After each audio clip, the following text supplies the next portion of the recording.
All right, now I'm gonna go and just fab up a quick and dirty little pedestal I can put this on.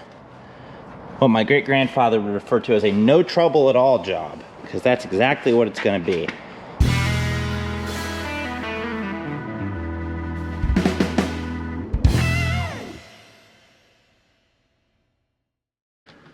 What's up, guys, and welcome back to another episode of Boat Revival by Ben. On today's video, you are going to get fully immersed into Harry as he pulls the engine out of his 1976 Tripp Angler 22. He's got a little work he wants to do over the winter here while it's in the shop. So please enjoy this video. It is all Harry on this one, and I've quite enjoyed seeing what he does behind the camera. So enjoy this video, and here you go.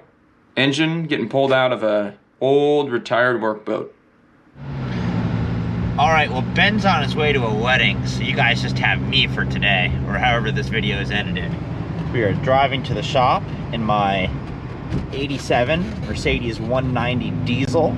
This is naturally aspirated 5-cylinder one. I paid $1,200 for this car as my winter beater, and I'm kind of falling in love with it. Even though it's kind of crusty, she presents really well. It has the mono wiper, which is always fun, and sunroof. Need some dash plastics fixed, but all in good time. And yeah, she's a 92 horsepower ripper is what she is. So original head unit works, HVAC works, all kinds of good stuff. Anyway, let's get to the shop and tune you guys in. All right, now here we are, and I'm not doing any more scraping or sanding on that. Let's try and get an engine out of the skipjack. I think the plan is, my apologies in advance, I'm pretty new at the art of filming the work that I did, but get her opened up, get the exhaust off, wiring off, fuel line unrun,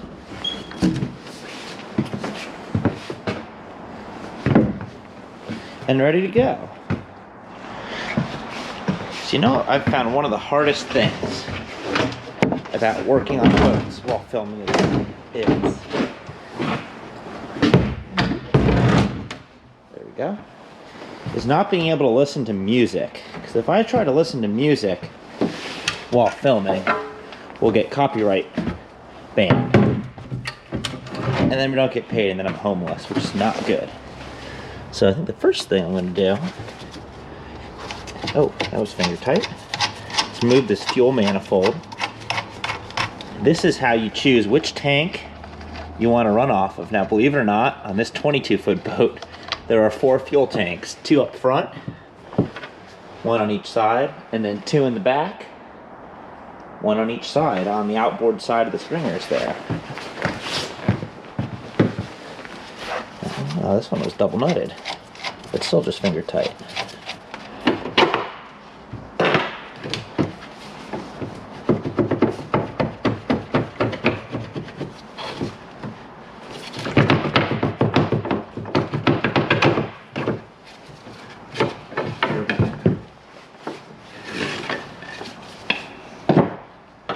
So I guess I should give the backstory of skipjack and why I own it.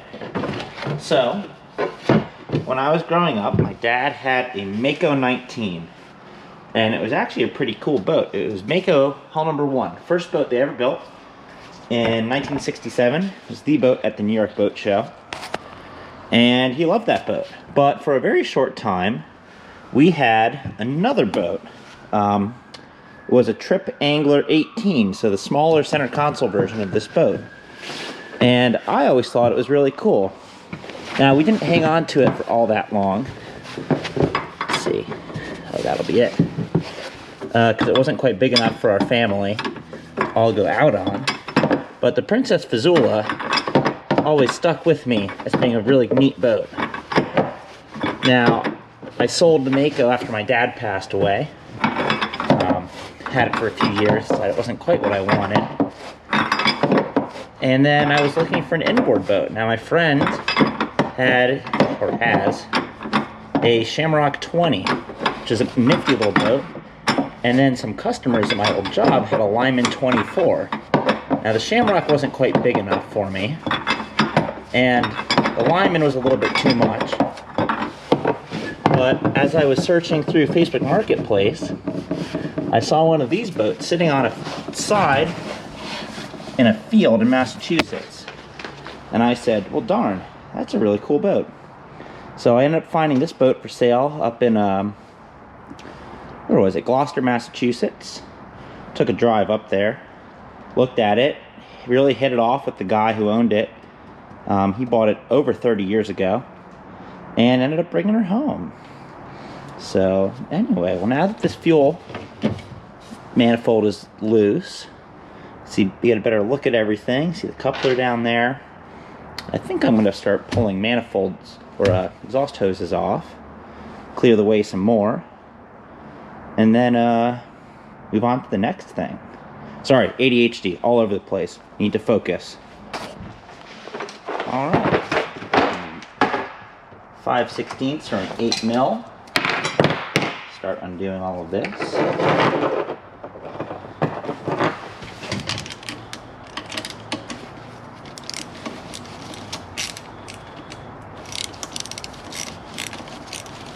Now, I'm not a big power tool guy personally when it comes to undoing all of this. I would much rather slow and steady everything. It might not be as exciting for you to watch, but if it's really bad, Ben will just go and edit all this out anyway, so it doesn't matter. And no, I don't talk to myself this much when I'm alone, because the voices are there to guide me.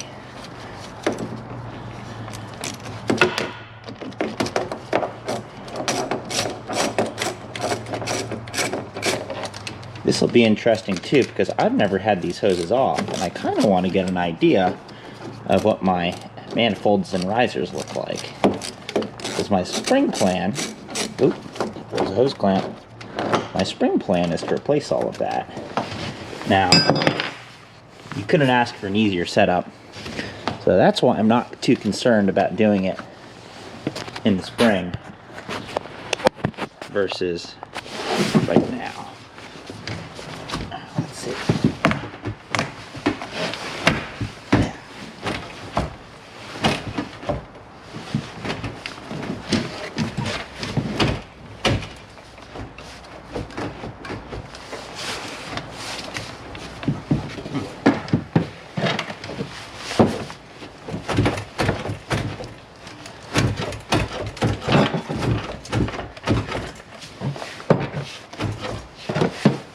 See? Don't knock the socket set in the bilge.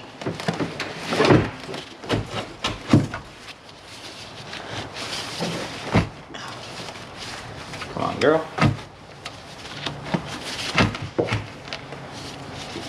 Oh, that actually looks really good.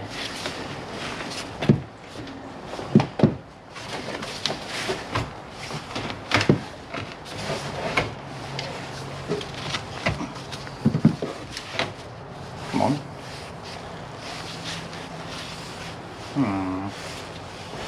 I'm going to go and undo this support strap real quick.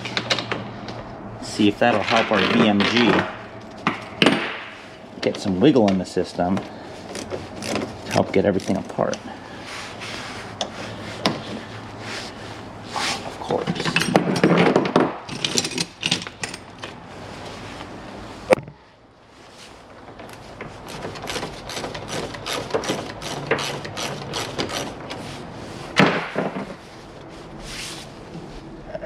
Now this is how they have the exhaust supported. It's just with some strap, with some webbing here, some washers.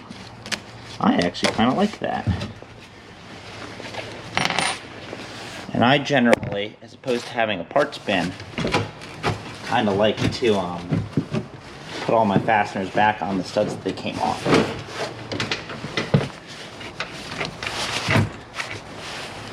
Now, of course, it also doesn't help if you're trying to pull 4-inch rubber hoses off when it's about 20 degrees out. Anyway, I'm going to cut back after I stop playing with all of this.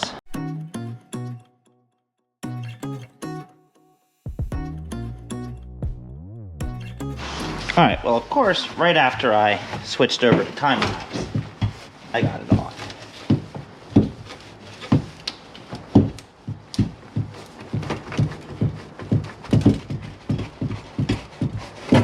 There we go.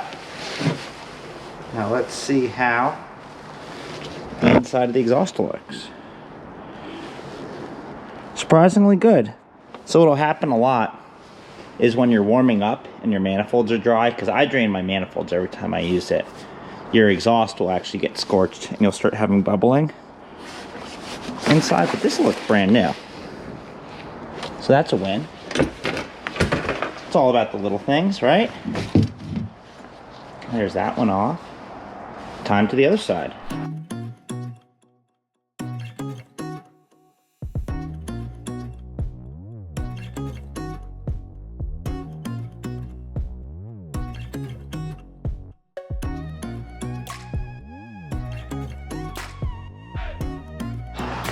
All right, well that was much easier than the other side.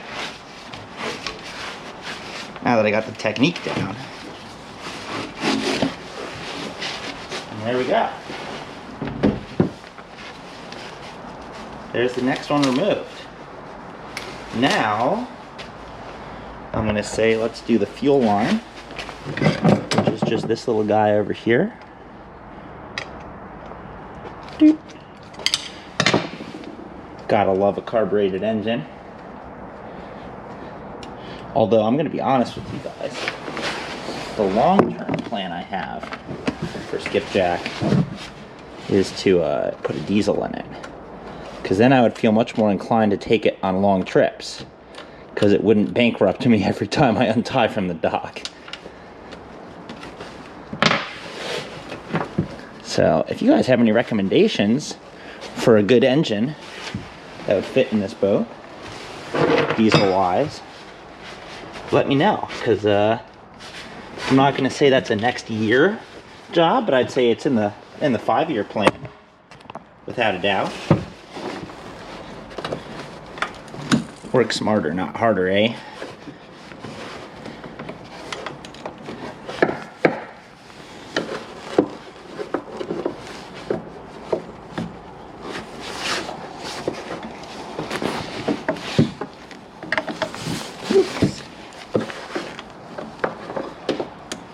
Then we'll go straighten the face out with my nice little nip X's here. Oops, not my thumb. And there we go. Now we got a nice flush face, which I can leave in the bilge so it can siphon all of my gas out.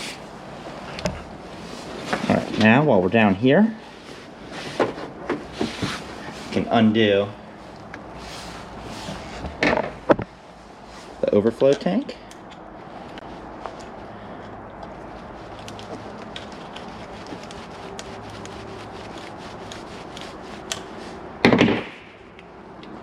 No?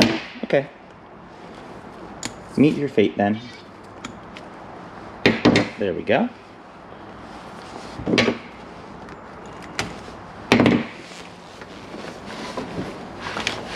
The nice thing is I don't have to take pictures for routing, because it's all on film.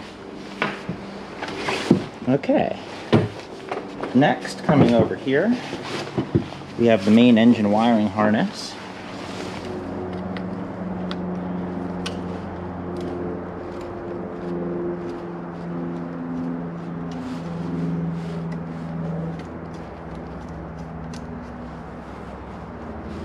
Like so.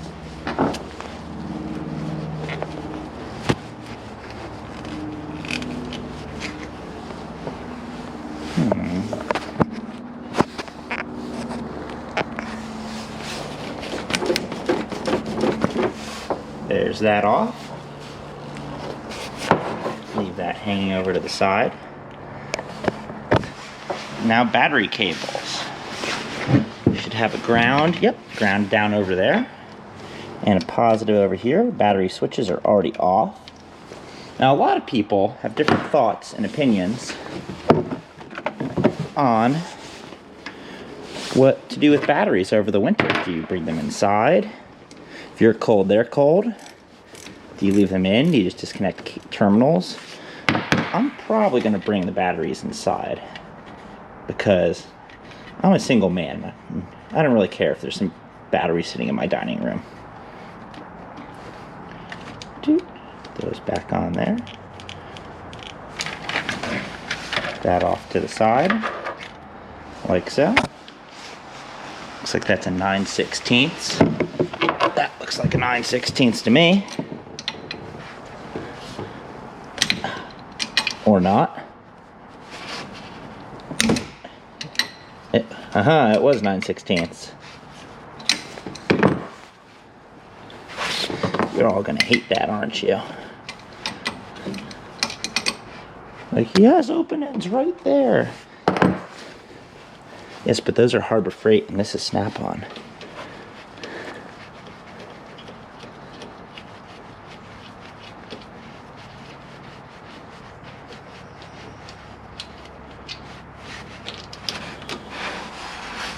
There's our negative off. Now we should just have to do control cables, water hose, but I think I'm actually going to lift the engine up first and just disconnect it from the water pump down there. Though I could do it from there, but then I'm dealing with all of that. And prop shaft.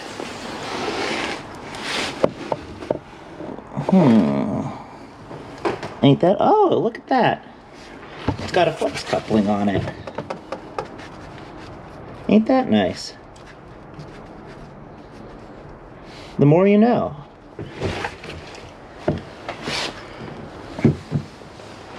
Alright, well, let's start pulling cables off.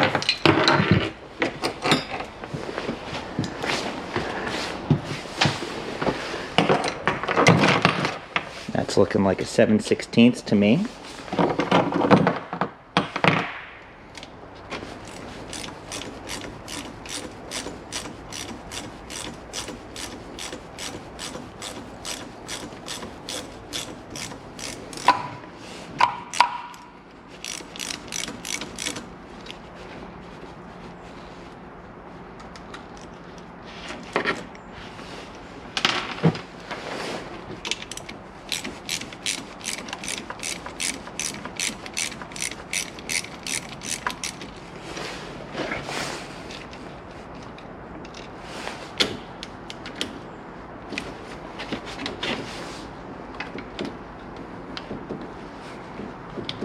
There we go. That's a throttle cable off. There we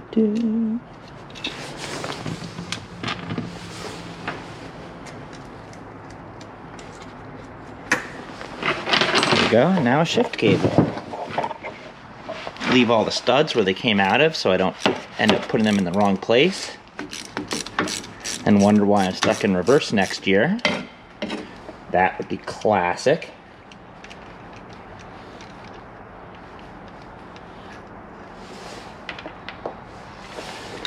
So the story I got with the boat from the original owner was that this engine was dropped in 2017. So it was, manifolds went bad, it sucked in water in 2017, and then everything you see sitting here right now was remanufactured then and then put back in the boat. But every fastener is coming out no problem. There we go. There's our shift cable off. Put our spacers back on. Do.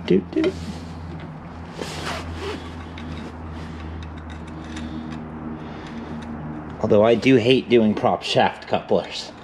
Not as much as working on stern drives, Ben.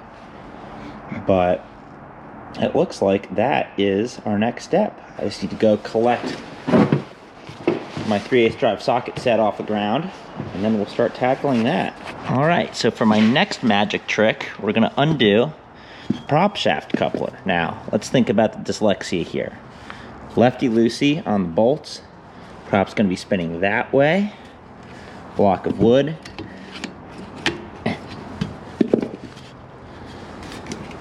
Right here. Oop, no. Oh God. What's happening?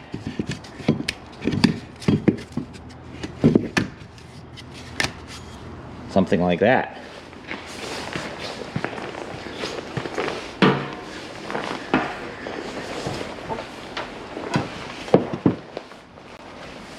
All right. And hopefully I don't just immediately start rounding all these bolt heads off. Oop.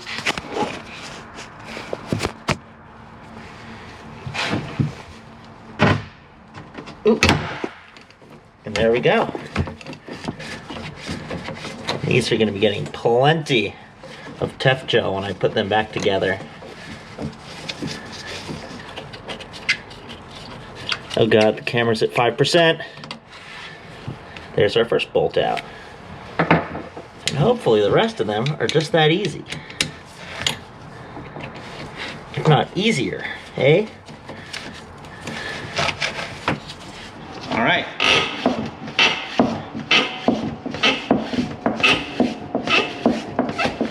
You might also ask why I used heat, or didn't use heat. It's because I don't want to melt the flexi coupler or the seal on the back of my transmission, because those would both be very unfortunate. As unfortunate as breaking the head off of this bolt? Yeah, honestly, possibly worse. Rounding it off, also probably not as bad. But here she goes. And that means we're halfway there. Stop hitting yourself. Stop hitting yourself. Stop hitting yourself.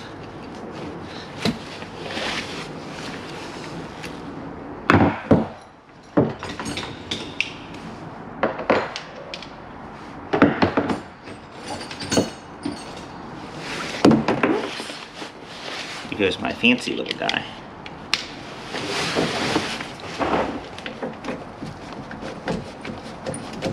Alright, and there's crappy bolt number 2. Now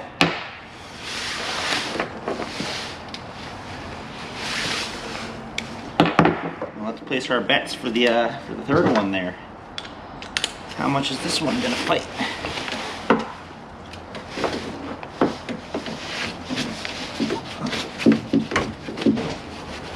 Oh, yeah. That's probably it rounding off is what that feels like. No.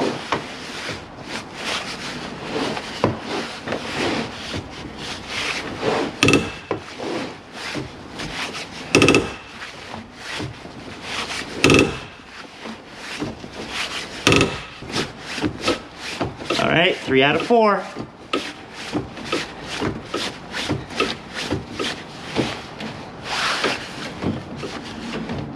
Now I got to go under the boat after this one's out. Spin the prop and put the block back. All right, and there's number 3.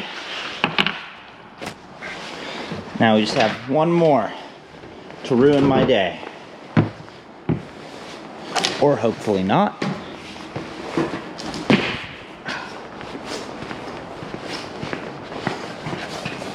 So we're currently this blade over here. So if I go there, we should be now 180 degrees out. Let's see. A little over, should be fine. Now it's just a matter of undoing those 4 mounting bolts and lifting her up. Ooh, first though,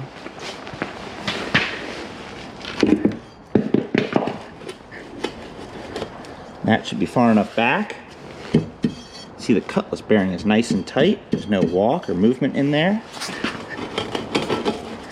And yes, I'll scrape all those barnacles off at some point in the next few days. Although, TGIF. Okay.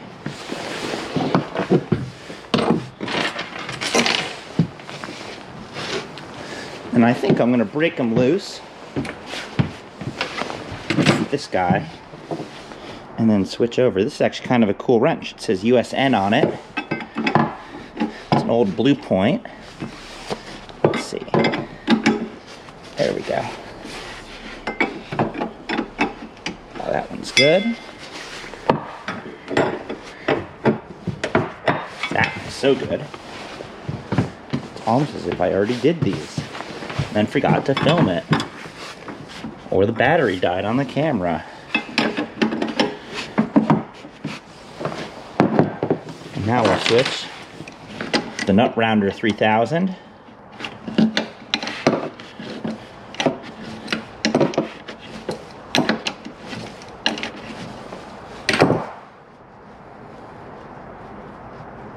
Everything on this engine has that slightly sticky, tacky feel of a rust preventative, which you're not going to hear me complain about. But if you know that feeling, let me know in the comments, how bad is that for me? Now that I took my torn off gloves off. All right, halfway there.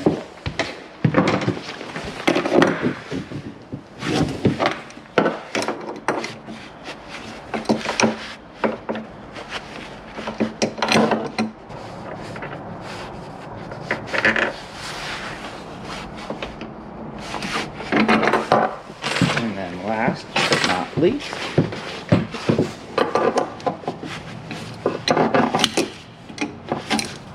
and there it goes, round it off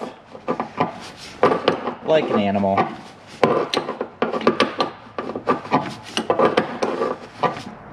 Alright, and unless I'm mistaken, it's gantry time now. Sweetness! Alright, let's get this thing out of here.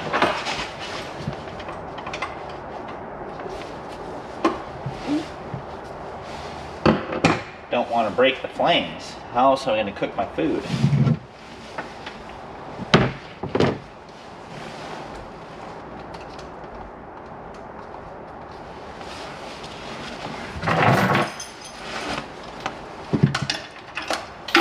There we go. Probably off that link right there as well.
Alright, now I'm going to disconnect the water hose underneath,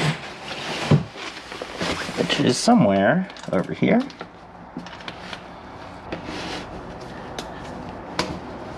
There we go. There's the hose clamps off.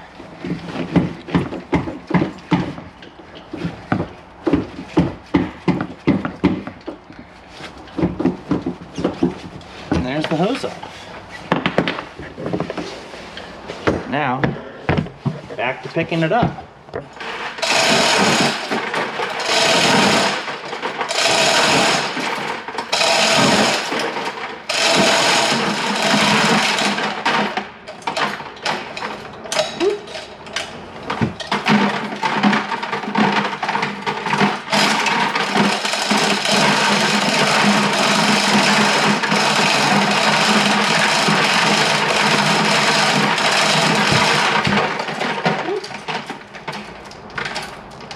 Go. Some poop.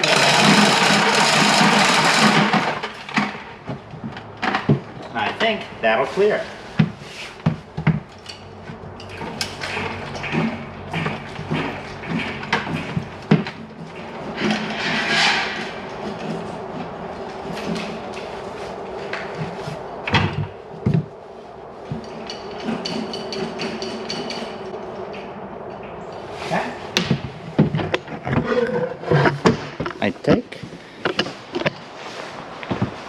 that's a big hole right there. Ready to be cleaned up. We'll look at that once my expensive engine isn't hanging 10 feet in the air. Look at that coupler though. That thing's mint. Oil pan, not a speck of rust on it. Just some dirt.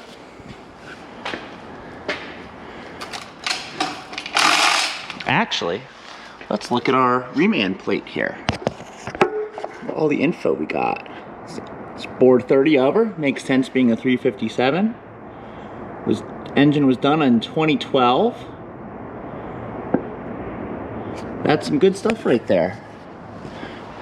All right, now I'm gonna go and just fab up a quick and dirty little pedestal I can put this on.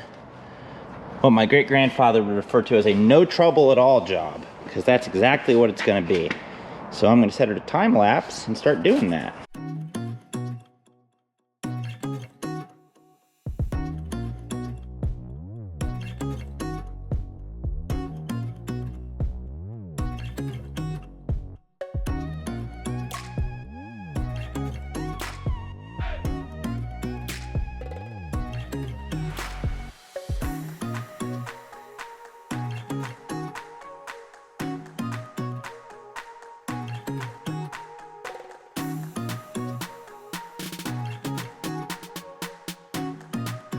All right, and just like that, with 4 wood screws and some scrap wood that I stole out of a dumpster, we now have the world's worst engine stand.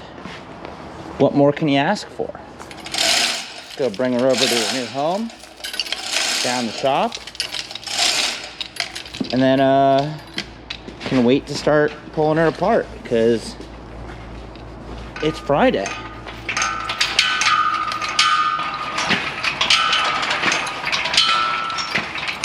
And it's just me here, so I have to do the side-to-side walk.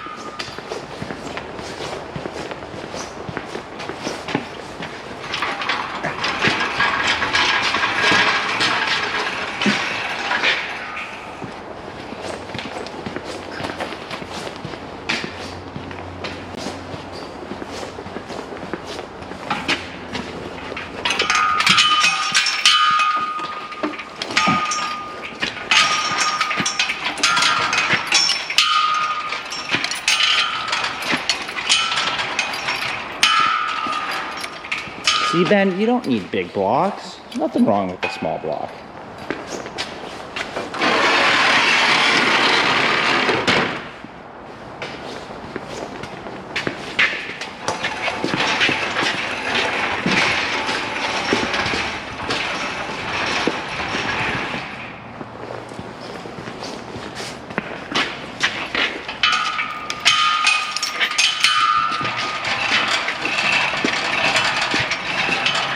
Anyway, you get the picture. All right, and there she is in her hopefully short-term new home. Again, everything looks so good. I'm so happy with it. Give it a little tune-up, new plug wires, plugs, maybe a little bit of paint here and there, and yeah, fix that dampener plate. But again, not today. That can be another video. Let's go look though at what's going on in the bilge. This is my first time ever really looking at it with the engine out. Let's see what we've got here. Now the previous owner told me that these are just messenger lines running through the bilge, although it's open enough. I'll probably just pull those out. The stringers all feel good. Got some weep holes down in there. I do need to go and rebed that transducer there. That's on the list of things to do. And can finally pull out the Tupperware. That was fiberglassed in there. Promise Light. This had a transducer in there. Yeah, that's fiberglass. Transducer just beaming through the bottom of the boat before. And then what else? So prop shaft coupler. Probably not going to pull that off. We'll throw some paint on her. Help seal it up.